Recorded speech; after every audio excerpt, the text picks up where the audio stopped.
सादर अभिवादन। लोकसभा चुनाव में सीतापुर संसदीय सीट पर भाजपा की पराजय के बाद राजनीतिक परिस्थितियों पर चर्चा और आकलन का दौर जारी है। इस चुनाव में प्रतिकूल परिणाम आने के बाद उन अफसरों की भी चर्चाएं अचानक तेज हो गई हैं जिनके कार्यकाल के दौरान पंचायत चुनाव में भारतीय जनता पार्टी ने अप्रत्याशित रूप से अभूतपूर्व सफलता हासिल की थी। कोरोना काल में हुए पंचायत चुनाव में अधिकांश परिणाम भाजपा के पक्ष में ही आए थे। इस बार के लोकसभा चुनाव में सीतापुर सीट पर भाजपा को करारी हार का सामना करना पड़ा है।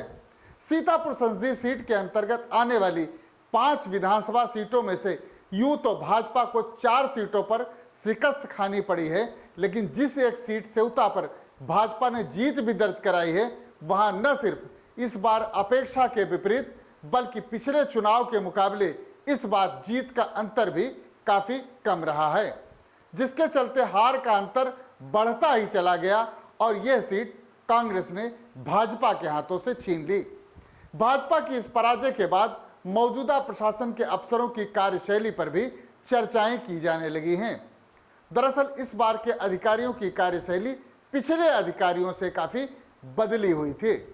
पूर्व के वरिष्ठ अधिकारी जहां भाजपा के बड़े से लेकर छोटे पदाधिकारियों को ही नहीं बल्कि भाजपा से जुड़े संगठनों के पदाधिकारियों को भी भरपूर तवज्जो देते थे, वहीं इस बार के अधिकारियों की कार्यशैली उनके मुकाबले काफी बदली हुई थी।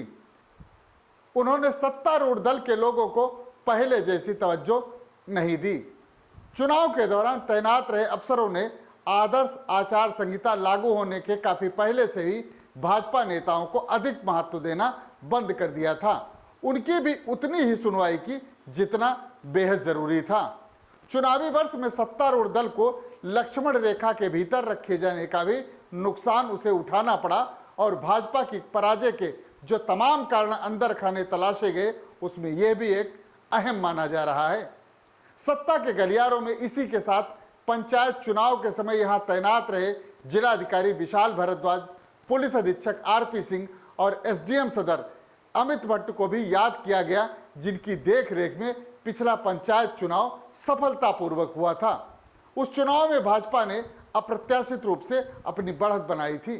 प्रधान और बीडीसी के चुनाव के बाद ब्लॉक प्रमुख के चुनाव ने तो लोकप्रियता की सारी सीमाएं ही पार कर दी थी। जनपद के 19 ब्लॉकों में से 15 ब्लॉक प्रमुख पद पर निर्विरोध ब्लॉक प्रमुख निर्वाचित हुए थे, जबकि प्रधान और बीडीसी मेंबरों की संख्या का अनुमान लगाना ही मुश्किल था।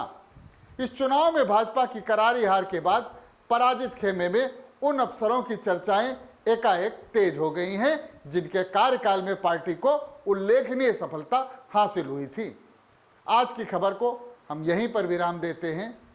आप हमारी खबरों को देखने के लिए हमारे YouTube चैनल UB TV को लाइक और सब्सक्राइब करें।